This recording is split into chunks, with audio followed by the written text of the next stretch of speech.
আসসালামু আলাইকুম, স্বাগত জানাচ্ছি চ্যানেল আই সংবাদে। সংবাদ কক্ষে আপনাদের সাথে আছি আমি প্রিয়াঙ্কা। বিস্তারিত সংবাদে শুরুতেই জানিয়ে দিচ্ছি ফ্রেশ প্রিমিয়াম টি সংবাদ শিরোনাম। স্বজনদের সঙ্গে আনন্দ উদযাপনে ঈদ যাত্রায় নগরবাসী, রাজধানীতে কুরবানির পশুর হাটে ক্রেতাদের ভিড়।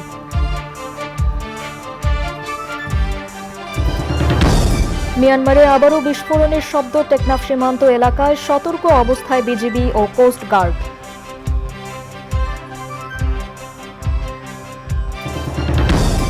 টি-20 বিশ্বকাপে বাংলাদেশ নেদারল্যান্ডস লড়াই আজ। সুপার 8 মিশনে টিকিট থাকতে টাইগারদের জয়ের প্রস্তুতি।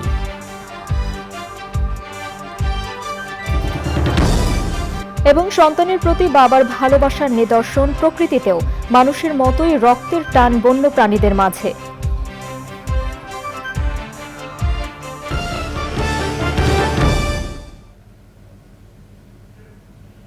সংবাদ শিরোনামগুলো জানাচ্ছিলাম। এখনকার সংবাদ আয়োজন একই সঙ্গে চ্যানেল আইয়ের ইউটিউব চ্যানেলে এবং চ্যানেল আইয়ের ওটিটি প্ল্যাটফর্ম আই স্ক্রিনে লাইভ স্ট্রিম হচ্ছে। যাচ্ছে বিস্তারিত সংবাদে। স্বজনদের সঙ্গে ঈদ উদযাপনে এরই মধ্যে বাড়ি ফিরতে শুরু করেছেন নগরবাসী। ঈদের আগে শেষ কর্মদিবস হওয়ায় বাড়ির উদ্দেশ্যে যাত্রা করেছেন অনেকে। এ নিয়ে জানতে ইফতেখার উদ্দিনের কাছে যাচ্ছে, তিনি আছেন রাজধানীর মহাখালী বাস টার্মিনালে। ইফতে, ঈদে নগরবাসীর বাড়ি ফেরা নিয়ে আমাদের বিস্তারিত জানাবেন।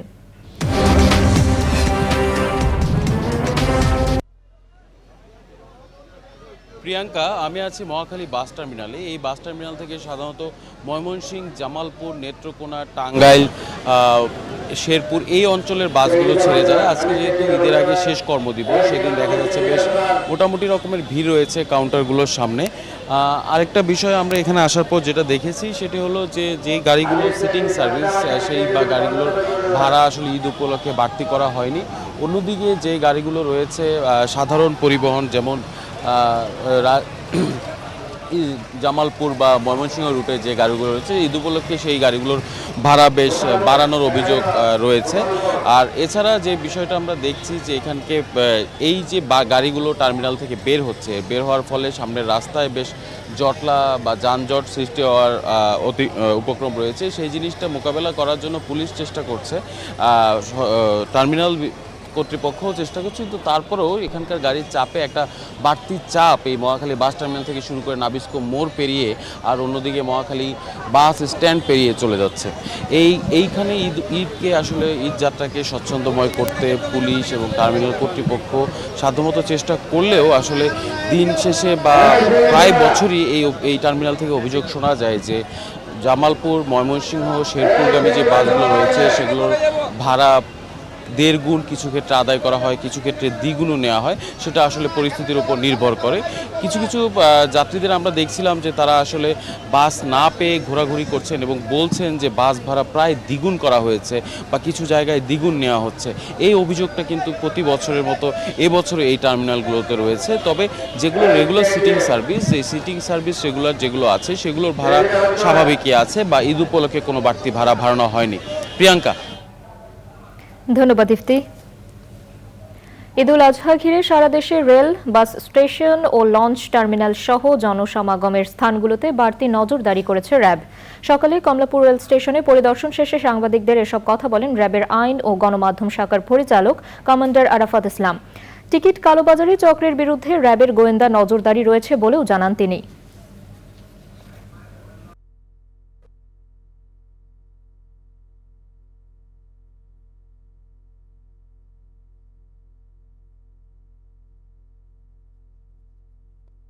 কালোবাজারি যে চক্র আছে তাদের বিরুদ্ধে আমাদের গোয়েন্দা নজরদারি অব্যাহত আছে এবং আমাদের গোয়েন্দা নজরদারি আমরা বৃদ্ধি করেছি।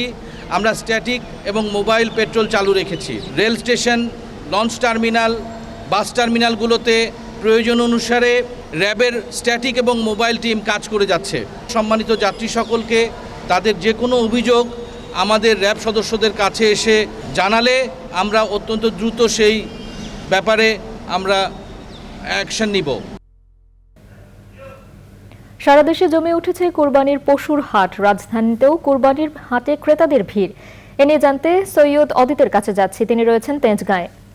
অদিত, আপনি যে হাটে রয়েছেন সেখানে কোরবানির পশু ও ক্রেতাদের ভিড় কেমন দেখছেন? পশুর দাম কেমন?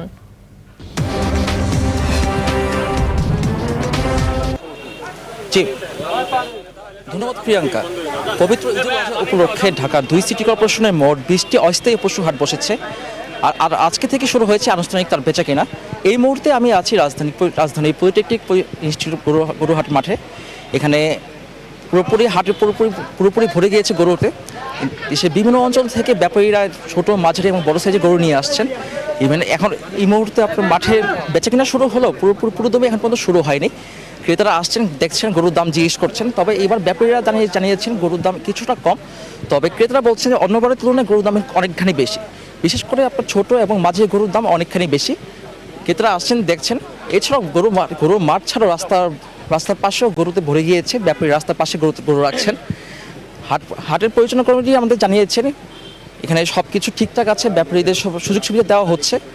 ব্যাপারে যা যা প্রয়োজন, টাকা পয়সা থেকে শুরু করে যা যা সুযোগ সুবিধা দরকার, পাশাপাশি যা যা দরকার সব কিছু তারা আপনার সুযোগ করে দিচ্ছেন। এই মুহূর্তে আমার সাথে ব্যাপারী আছেন, তিনি এসেছেন নাটোর থেকে। আপনি কটা গরু নিয়ে এসেছেন? আমি 17টা গরু নিয়ে এসেছি। কি অবস্থা, গরুর দামে কি অবস্থা? মোটামুটি ভালো। আমরা এই যে ষাঁড় নিয়ে এসেছি 12টা, এলো বলদ নিয়ে এসেছি 12টা, 7টা এলো 5টা ষাঁড় আছে। বলদ গরুগুলা 6টা বড় আছে, প্রায় 5 লাখ 5.5 লাখ টাকা দাম বলতেছে। আমরা 6 বা 6-এর উপরে হলে গরুগুলা ছাড়বো। কাস্টমারের উপস্থিতিও ভালো আছে। তারপরে হাট পরিস্থিতি, হাটের মালিক বা হাটের ইজারাদারের সার্বিক তত্ত্বাবধানে আমরা খুব ভালো পজিশনে আছি। আশা করছি আমরা হয়তো আজকে ছুটি হবে, অফিস আদালত ছুটির পরে বৈকালের থেকে হয়তো কাস্টমারের আমদানি আরও বেশি হবে ইনশাল্লাহ। হাট পরিচালনা পরিষদ আমাকে জানিয়েছে আজ সন্ধ্যা থেকে পুরো দমে কোরবানি গরু বেচকেনা শুরু হয়ে যাবে। এখন পর্যন্ত ক্রেতারা যারা এসেছেন তারা সবাই দাম জিজ্ঞেস করে যাচ্ছেন। পুরো দমে বেচকেনা শুরু হয়নি। তবে আজ সন্ধ্যা থেকে, যেহেতু আজকে শেষ অফিস আদালত, আজকের পর থেকেই ক্রেতারা হাটে আসবেন এবং গরু নিয়ে যাবেন ইনশাল্লাহ, তাই জানিয়েছেন আমাদেরকে। ধন্যবাদ অদিত। কক্সবাজারের টেকনাফের শাহপুরের দ্বীপসহ আশেপাশের সীমান্তে মিয়ানমারের ওপার থেকে আসা বিস্ফোরণের শব্দে আতঙ্কে রয়েছেন স্থানীয় বাসিন্দারা। টেকনাফের সাবরাং ইউনিয়ন পরিষদের 9 নম্বর ওয়ার্ডের সদস্য আব্দুল সালাম জানিয়েছেন, বুধবার রাত 10টা থেকে নাফ নদীর তীরে সাবরাংয়ের শাহপুরের দ্বীপসহ আশেপাশের এলাকায় বিস্ফোরণের শব্দে স্থানীয়রা নির্ঘুম রাত কাটিয়েছেন। তিনি জানান, টেকনাফ সেন্ট মার্টিন নৌ রুটে চলাচলকারী নৌযান লক্ষ্য করে কয়েকদিন ধরে গুলিবর্ষণের ঘটনায় এমনিতেই আতঙ্কে রয়েছেন স্থানীয়রা। ধারণা করা হচ্ছে মিয়ানমারের মংডু শহর ও আশেপাশের এলাকায় দেশটির সরকারি বাহিনী ও বিদ্রোহী গোষ্ঠী আরাকান আর্মির মধ্যে তীব্র লড়াই চলছে।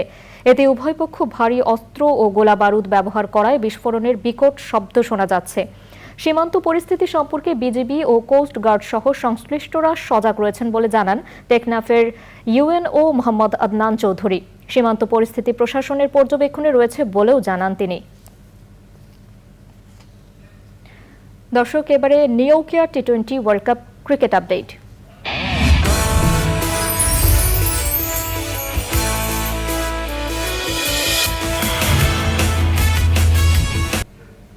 টি20 বিশ্বকাপ নিয়ে আরো নতুন নতুন তথ্য জানাতে নিউজ রুমে নিউকেয়ার প্যাভিলিয়নে আছেন রাহুল রায়। সরাসরি যুক্ত হচ্ছেন তিনি।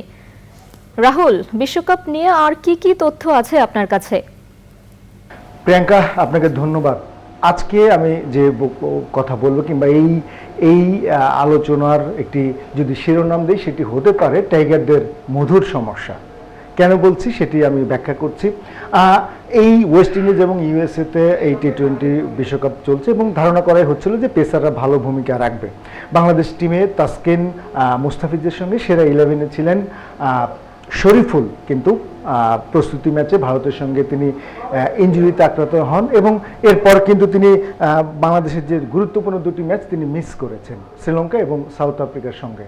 সাউথ আফ্রিকার সঙ্গে তার রিপ্লেসমেন্টে যিনি ছিলেন তানজিদ সাকিব দুর্দান্ত বোলিং করেছেন। তিনি 3 উইকেট নিয়েছেন সাউথ আফ্রিকার বিপক্ষে এবং মূলত সাউথ আফ্রিকার ইনিংসকে ধসিয়ে দিয়েছেন তিনি। এখন শরীফুল এই আগামী ম্যাচেই ফিরতে পারে, কিন্তু বাংলাদেশ টিম একটি মধুর সমস্যায় পড়েছেন যে এই শরীফুলের যে যার পরিবর্তে ঢুকবে সে তানজিদ সাকিব, তাকে বাদ দিতেও কিন্তু সমস্যা, কিন্তু কারণ তিনি দারুণ ফর্মে রয়েছেন। আজ রাত 8:30টায় সেই ম্যাচ, তবে মনে হচ্ছে যে বাংলাদেশ দারুণ খেলবে এবং দর্শকদের যে চাওয়া যে সাকিব আল হাসান যেন ফর্মে ফিরে। আমি ছোট্ট করে একটু বলি, ওয়েস্ট ইন্ডিজে কিন্তু সাকিব আল হাসান যত জায়গায় আন্তর্জাতিক ম্যাচ খেলেছে তার মধ্যে সবচেয়ে সফল ওয়েস্ট ইন্ডিজে, সেখানে তিনি বেশি রান করেছেন এবং সিপিএল ওয়েস্ট ইন্ডিয়ার যে প্রিমিয়ার লিগ সেখানে কিন্তু তিনি 36 ম্যাচে 37টি উইকেট পেয়েছেন। ওভারঅল সেখানে তার দারুণ পারফরমেন্স। তো আমরা আশা করছি যে এই ওয়েস্ট ইন্ডিজে আজকে থেকে ওয়েস্ট ইন্ডিজের ম্যাচ শুরু করছে বাংলাদেশ এবং এখানে বাংলাদেশ যেমন সুপার 8 নিশ্চিত করবে, সাকিব আল হাসানও ফর্মে ফিরবে। প্রিয়াঙ্কা। ধন্যবাদ রাহুল। এবারে অন্যান্য সংবাদ। বাবা মানে নির্ভরতা, বাবা মানে বটবৃক্ষের ছায়া, সন্তানের প্রতি বাবার ভালোবাসা চিরকালের। জীবনে যতই বাধা বিপত্তি আসুক সব পরিস্থিতিতেই পরম মমতায় সন্তানকে আগলে রাখেন বাবা। ভাষাভেদে শব্দ আর স্থান ভেদে বদলায় উচ্চারণ, তবে বদলায় না রক্তের টান।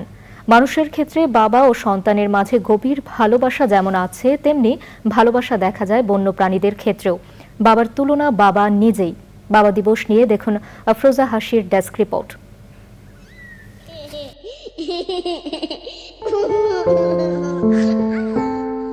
বাবার কাছে হাঁটতে শিখি চলা বলা, সারাটা দিন কাটতো আমার জড়িয়ে তাল গলা।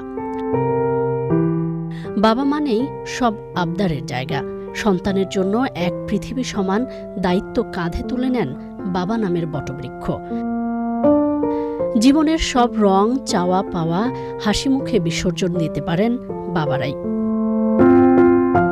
বাবার আদর্শ সন্তানকে ভালো মন্দের পার্থক্য বুঝতে শেখায়। পৃথিবীর সব বাবাদের প্রতি ভালোবাসা, সমর্থন, সম্মান এবং প্রশংসার জন্য বাবা দিবস পালনের প্রথম উদ্যোগ নেওয়া হয় 1908 সালে। যুক্তরাষ্ট্রের ওয়েস্ট ভার্জিনিয়ায় ফেয়ারমন্টে প্রথম 5 জুলাই দিবসটি পালন করা হয়। এরপর 1966 সালে যুক্তরাষ্ট্রের তৎকালীন প্রেসিডেন্ট লিন্ডন বি জনসন জুনের 3য় রোববারকে আনুষ্ঠানিকভাবে বাবা দিবস হিসেবে নির্ধারণ করেন। 1972 সালে প্রেসিডেন্ট রিচার্ড নিক্সন প্রতি বছর জাতীয়ভাবে বাবা দিবস পালনের রীতি চালু করেন। পৃথিবীতে একমাত্র মা বাবাই সন্তানকে নিঃস্বার্থভাবে ভালোবাসে।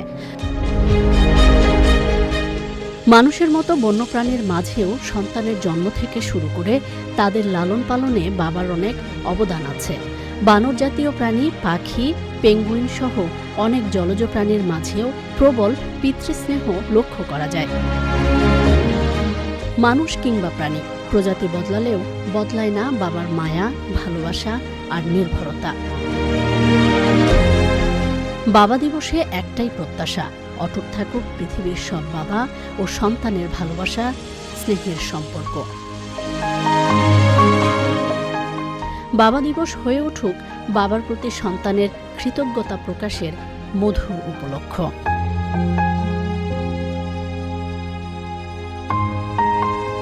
আফরোজা হাসি, প্রকৃতি ও জীবন ডেস্ক, চ্যানেল আই।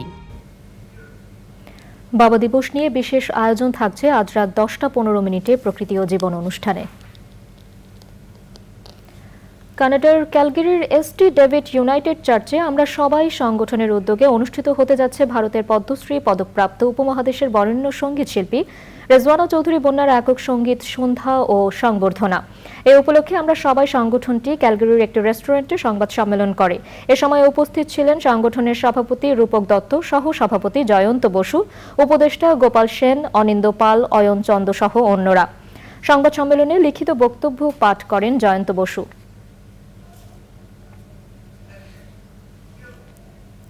ছাদ কৃষি সম্পর্কে মানুষ এখন অনেক বেশি সচেতন হচ্ছেন। নাগরিক জীবনকে স্বাভাবিক ছন্দে ধরে রাখার জন্য ছাদ কৃষি উদ্যোগগুলো পরিণত হয়েছে অন্যতম ক্ষেত্র। এক্ষেত্রে গণমাধ্যমের পাশাপাশি সামাজিক যোগাযোগ মাধ্যমগুলো গুরুত্বপূর্ণ ভূমিকা রাখছে।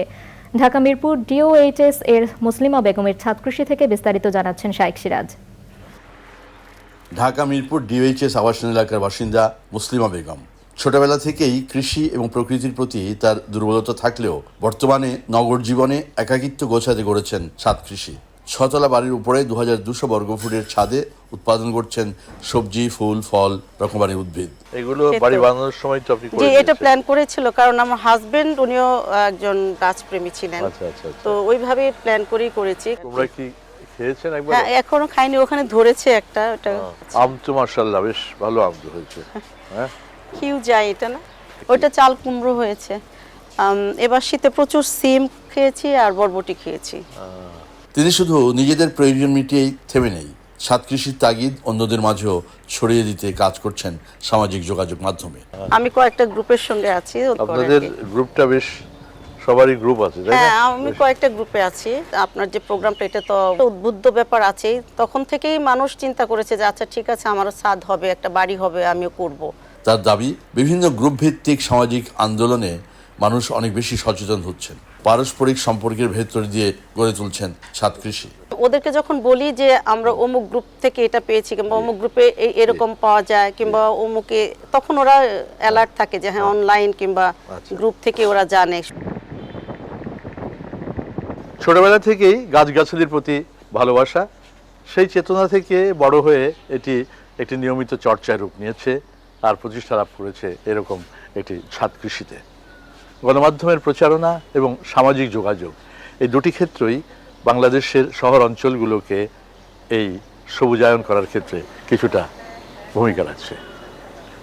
ঢাকার মিরপুর ডিওএইচএসের মুসলিমা বেগমের ছাদ কৃষি থেকে শাইখ সিরাজ, চ্যানেল আই। এ নিয়ে বিস্তারিত প্রতিবেদন দেখবেন আজ বেলা 3:05 হৃদয়ে মাটি ও মানুষের ডাক অনুষ্ঠানে। দর্শক, এবারে বিরতি।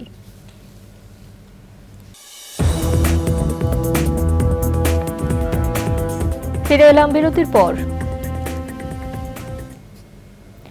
মধ্য আফ্রিকান প্রজাতন্ত্রে জাতিসংঘ শান্তিরক্ষা মিশনে যাচ্ছেন বাংলাদেশ বিমান বাহিনীর বানামুহু 4 কন্টিনজেন্টের 125 জন সদস্য। এ উপলক্ষে দিক নির্দেশনামূলক বক্তব্যে মধ্য আফ্রিকান প্রজাতন্ত্রগামী কন্টিনজেন্ট সদস্যদের সততা, পেশাদারিত্ব ও আন্তরিকতার সাথে দায়িত্ব পালন করে দেশের সুনাম অক্ষুণ্ণ রাখার আহ্বান জানান বিমান বাহিনী প্রধান এয়ার মার্শাল হাসান মাহমুদ খান। পরে সবাইকে নিয়ে মোনাজাতে অংশ নেন বিমান বাহিনী প্রধান। অনুষ্ঠানে ছিলেন বিমান বাহিনীর principal staff officer, Dhaka air অধিনায়ক এবং বিমান সদর ও ঘাঁটির ঊর্ধ্বতন কর্মকর্তারা। বর্তমানে বাংলাদেশ বিমান বাহিনীর সমরাস্ত্র ব্যবহারে সক্ষম এবং নাইট ভিশন প্রযুক্তিতে সমৃদ্ধ 3টি MI-171 হেলিকপ্টার ও বিভিন্ন গ্রাউন্ড সাপোর্ট ইকুইপমেন্ট মধ্য আফ্রিকান প্রজাতন্ত্রে জাতিসংঘ শান্তিরক্ষা মিশনে নিয়োজিত আছে। দেশের মাটিতে দায়িত্ব পালনকালে আপনারা ধর্ম, বর্ণ নির্বিশেষে সবার সাথে যথাযথ শ্রদ্ধা, সহমর্মিতা ও ভালোবাসার মাধ্যমে সৌহার্দ্যপূর্ণ পরিবেশে দায়িত্ব পালন করে দেশের ভাবমূর্তি আরও উজ্জ্বলতর করবেন বলে আমি আশা করি। তো আমরা সবাই সাথে সুন্দরভাবে মিলেমিশে থাকব এবং আমাদের উদাহরণ হিসেবে তারা নিয়ে যদি আমাদেরকে অনুসরণ করতে চায় তাতে কোনো আপত্তি নাই। এই কথাটা সবসময় মনে রাখবেন। ঢাকা পলিটেকনিক ইনস্টিটিউট মাঠে স্মার্ট কুরবানি হাটে লিড ব্যাংক হিসেবে অংশ নিয়েছে IFIC ব্যাংক। এই কার্যক্রমের আওতায় কুরবানির হাটে ক্রেতা বিক্রেতাদের লেনদেন সহজ ও নিরাপদ করতে একটি স্মার্ট ব্যাংকিং বুথ স্থাপন করেছে। উদ্বোধনী অনুষ্ঠানে স্বাগত বক্তব্য রাখেন IFIC ব্যাংকের উপব্যবস্থাপনা পরিচালক ও chief of branch business Mohammad Rafiqul Islam. অনুষ্ঠানে প্রধান অতিথি ছিলেন বাংলাদেশ ব্যাংকের পেমেন্ট সিস্টেম বিভাগ এর পরিচালক মোহাম্মদ মুতাসিম বিল্লাহ। এই স্মার্ট বুথ থেকে অ্যাকাউন্ট খোলা, তাৎক্ষণিকভাবে ডেবিট কার্ড ইস্যু করা, fund transfer, cash deposit, ATM সুবিধা, জাল নোট শনাক্তকরণ সহ বিভিন্ন ব্যাংকিং কার্যক্রম পরিচালনা সম্ভব বলে জানান সংশ্লিষ্টরা।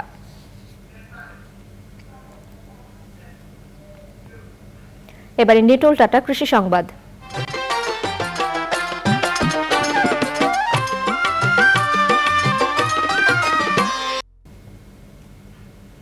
রাঙ্গামাটিতে কোরবানির পশুর হাট জমে উঠেছে। পাহাড় থেকে শত শত গরু আনা হয়েছে সমতলে। পাহাড়ি গরুগুলো মোটা তাজা হওয়ায় কোনো ওষুধ প্রয়োগ করেন না খামারিরা। মাদারীপুরের শেষ মুহূর্তের গরু পরিচর্যায় ব্যস্ত খামারিরা।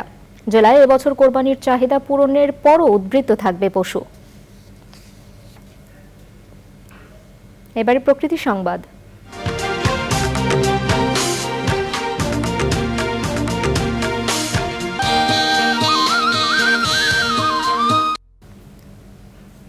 বৃক্ষ দিয়ে সাজাই দেশ, সমৃদ্ধ করি বাংলাদেশ প্রতিপাদ্যে শরীয়তপুরে সপ্তাহব্যাপী বৃক্ষরোপণ অভিযান ও বৃক্ষ মেলা হয়েছে। উপজেলা পরিষদ চত্বরে আয়োজিত মেলায় ফলদ, বনজ ও ঔষধি বৃক্ষের চারা প্রদর্শন ও বিপণনের পাশাপাশি পরিবেশ প্রতিবেশ রক্ষায় নেওয়া হয় নানা সচেতনতামূলক কর্মসূচি। মেলাকে সাধুবাদ জানিয়ে জলবায়ু অভিঘাত মোকাবেলায় সমন্বিত উদ্যোগে জোর দেন বিশিষ্টজনেরা। এবারে খেলার খবর।